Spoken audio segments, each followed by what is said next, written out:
আসসালামু আলাইকুম, সবাই কেমন আছেন? তো আমি ভেন্ডি ভাজতেছি। প্রথমে আমি পেঁয়াজটা ভেজে নিচ্ছি, তারপরে আমি হালকা একটু লবণ দিয়ে দিচ্ছি, পরে ভেন্ডি আর কাঁচামরিচ দিয়ে দিচ্ছি। তো আজকে ভেন্ডি ভাজি দিয়ে ভাত খাবো। অনেকদিন পরে বেগুন ভাজি করছি আর ভেন্ডি ভাজি। তো ভেন্ডি ভাজিটা অনেক ভালো লাগে সাদা ভাত দিয়ে, এবং বেগুন ভাজিটা।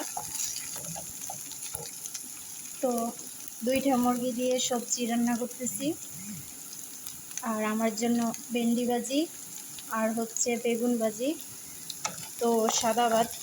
তো আজকের খাবার হচ্ছে মুরগির দিয়ে সবজি, ভেন্ডি ভাজি আর হচ্ছে বেগুন ভাজি আমার জন্য, আর তার জন্য হচ্ছে সাদা ভাত এবং মুরগি দিয়ে সবজি রান্না করছি। তো আজকের খাবার এটা। সবাই তো ভালো থাকবেন। আল্লাহ হাফেজ।